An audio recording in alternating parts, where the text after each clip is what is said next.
Where are the bartenders? Excuse me. I love bartenders. You can talk to them about any of your problems, unless it's alcoholism.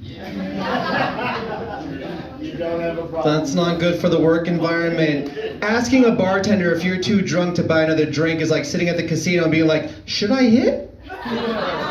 Should I hit? Should I put 50 down? You think I'm gonna get a 7? I love that nightclubs offer VIP so people can spend $400 to look like they have $400 to spend. It's like, have you ever wanted to look like your parents loved and supported you for just a few hours? VIP. Oh no, we're gonna put you in the far corner away from everybody. They just mostly look at you like a museum for people who spend frivolously. Okay. You go to nightclubs and no one's dancing. There's a dance floor, but no one's dancing for a number of reasons. One, the guys are wearing like $300 sneakers and walking around like penguins. And the women are wearing 7-inch heels, which they claim they are breaking in. I'm breaking in the shoes. One of their toes is broken. The back of their foot is bleeding. Something is breaking, Susan. And I would hope it's not your shoes, because we both know you intend on returning those tomorrow. Just say, my entire set is catered to you this evening. It's all nightclub jokes. We love it. You walk into a nightclub and about 80% of the people are wearing all black. It's like a funeral with a DJ and lasers. It's incredible. And everyone's staring down, except they're looking at the people that don't show up. The guys look like they're dressed like they just came from a job interview, but they might also have to dance at a bachelorette party in 30 minutes. Super snug. And the women, what the women are wearing, it's like they walked into a store and they're like, do you have anything that's as revealing as a swimsuit, but has a zipper or a button or something? Something that will make me look really good, but also freeze my ass off regardless of the temperature inside. I want to be hungry and cold for the next 5 hours. Do you have anything like that? Sweet. Does it look like something my dad absolutely, in no way, shape, or form would ever want to see me in? Oh, good. I'll wear that. The women cover themselves in makeup that looks like they got ready with blue and purple lights in their bathroom. Because the second the lights cut on for whatever reason, the guy's sitting there being like, I've just been dancing next to a goblin for the last 45 minutes.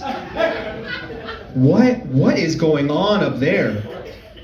And your feet, there's a trail of blood. It's a callback joke. We're gonna have fun tonight. I think that, like, of all the things that we sue for, I think that men should have the right to sue women for false advertisement. Hear me out. I paid money for several dinners and your cover, and I did so thinking I was doing that for a girl whose hair is 20 inches long, who's 5'6", who has green eyes and is a double D. That is not who undressed at my house. It was a 4'11" tiny girl with a glass eye.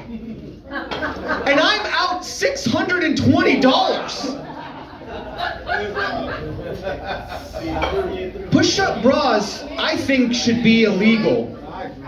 Because relationships get so far, it's like, baby, look, we've been dating for like 6 months now. I met your parents. You met mine.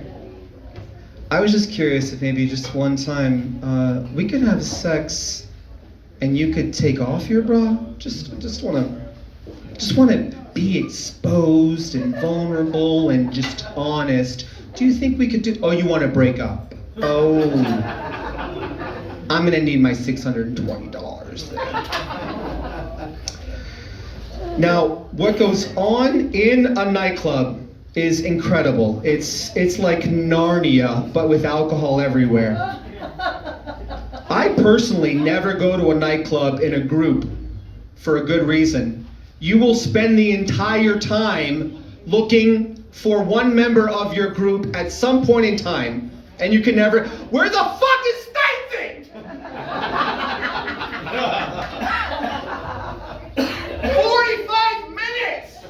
We have to, there's 2 tickets on my car. Where the fuck is she? No, I already sent 3 people to the bathroom! How many bathrooms do they have? That's right. No drunk girl left behind. I just want a moment of silence for Stacy because she actually never came back. Okay. Women, it is incredible.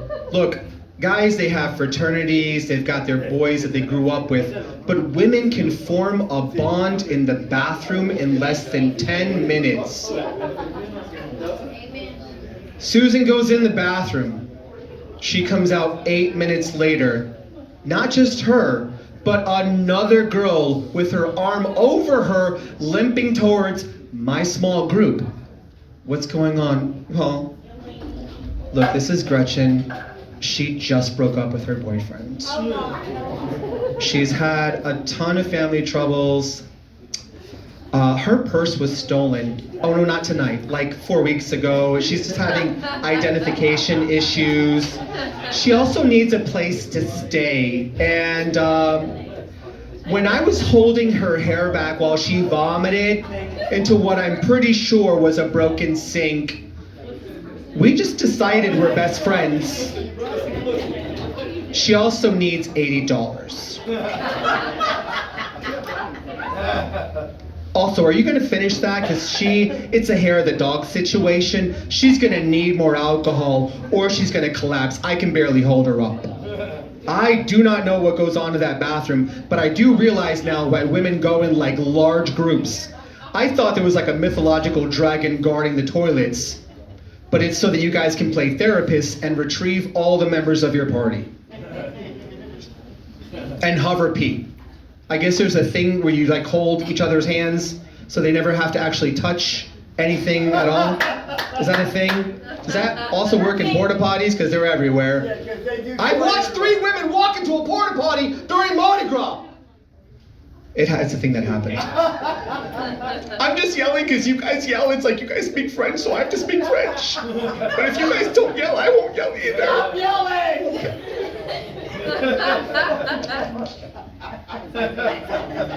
Now, if you look at the dress code of most men, they're wearing blue jeans, black shoes, or maybe some $300 Jordans, and a black shirt. So for the ladies, it's like, hey, that guy over there is checking you out. It's like, oh, which one? The one with like the short, spiky hair, and the black shirt, and the blue jeans, and the black shoes. It's just like, that's 26 different guys. Do you have anything else? Okay, he's got,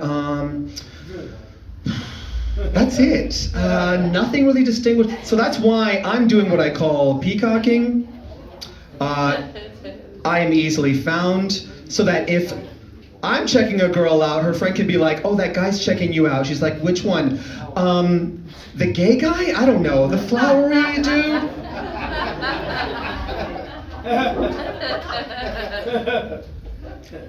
He looks like he's on vacation, but his grandmother dressed him. I don't know. I'm not gay. I'm from Miami. We all look like this. Yeah, and so that's why I know so much about the nightclub scene, is because I was born in the darkness of the nightclub. And when I say born, I mean conceived. I get those 2 words mixed up a lot. I was conceived in a nightclub, And so that from which is where I have been raised.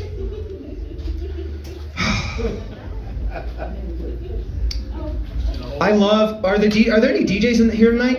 Where are the DJs at? You got one now. Awesome. DJs, I just want to give you guys a shout out real quick. I'm lazy when it comes to flirting. I love when a DJ stop and he's like, "Where my single ladies at?" And all the women are like, "Woo, woo," while some of their boyfriends are like, "Bitch, what the?" Yeah, you never You don't do that. This is an awkward way to tell me. Because I'm just sitting there like, all right, she raised her hand. I got a notepad, so she raised her. She's going to the bathroom. I got 8 minutes to get to her. Where my single ladies at? I love it. But it's always hard to have a conversation at a nightclub. It's like, hey, do you think, what if we went ahead and just stood by the other speaker? It's much easier to hear you if we just go where it's not conducive for conversation at all. Okay, too real, that's fine. Now, guys, look, a word of advice. When you're flirting with a girl, if you're successful, you cannot go to the bathroom.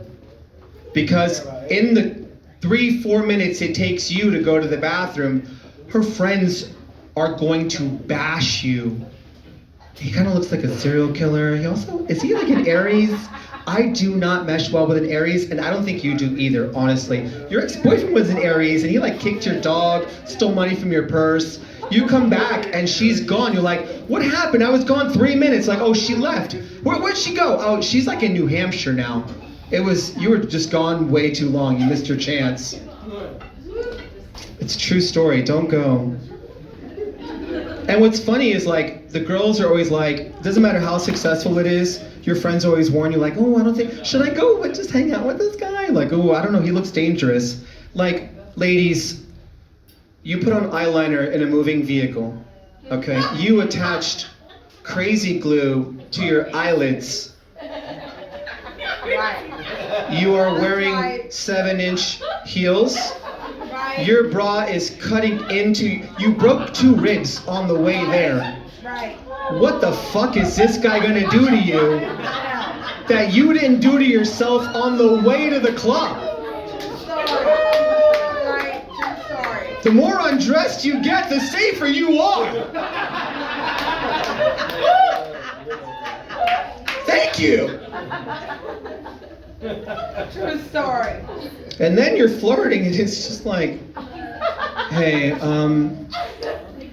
I just want to know before we get anything going, do you have a condom? Do you have a condom? Your pants look way too tight and your wallet looks too thin, but do you have a condom? And he's like, do you have mace? I just want to, I guess I'm bitter because every time I stand by the entrance of a club or a bar, people show me their ID.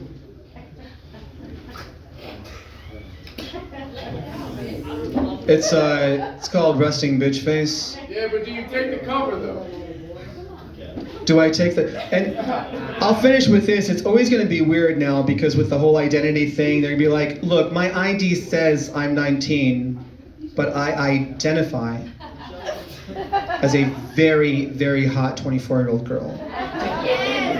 Who's, by the way, 3 inches taller than what that stupid plastic card says. Let me in! You guys have a great night. Thank you so much.